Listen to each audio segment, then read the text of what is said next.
नमस्कार दोस्तों, एक बार फिर से आपका भारत के भ्रमण चैनल में स्वागत है। श्रीनाथ जी टेम्पल नाथद्वारा की शेयर करवाते हैं। श्रीनाथ जी का स्वरूप या दिव्य रूप स्वयंभू कहा जाता है। पौराणिक कथा के अनुसार भगवान कृष्ण का विग्रह स्वयं पत्थर से प्रकट हुआ है और गोवर्धन पहाड़ियों से उभरा है। ऐतिहासिक रूप से श्रीनाथ जी की छवि की पूजा सबसे पहले मथुरा के पास गोवर्धन पहाड़ी पर की गई थी।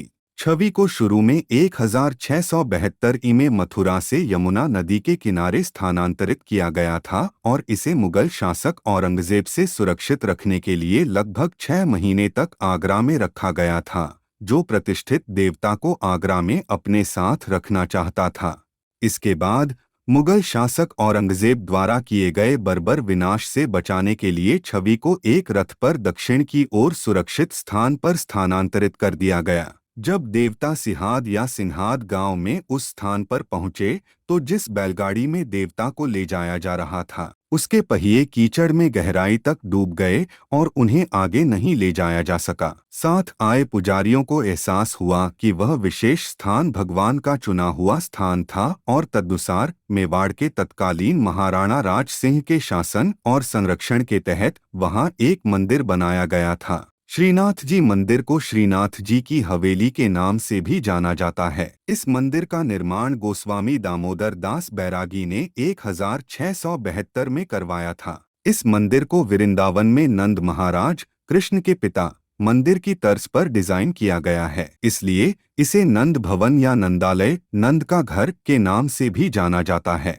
संरचनात्मक रूप से शिखर पर एक कलश मंदिर के शीर्ष को दर्शाता है, जिस पर सुदर्शन चक्र के साथ 7 झंडे फहराए जाते हैं। 7 झंडे पुष्टि मार्ग या वल्लभ संप्रदाय के 7 घरों का प्रतिनिधित्व करते हैं।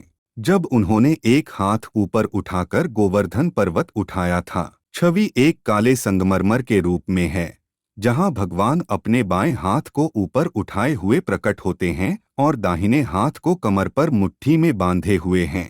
देवता को एक अखंड काले संगमरमर के पत्थर से बेसरिलीफ में उकेरा गया है, जिस पर 2 गायों, एक शेर, एक सांप, 2 मोर और एक तोते की छवियां खुदी हुई हैं और इसके पास 3 ऋषियों को रखा गया है।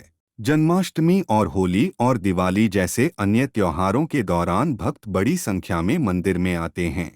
देवता को एक जीवित छवि की तरह माना जाता है और उन्हें दैनिक सामान्य कार्यों में शामिल किया जाता है।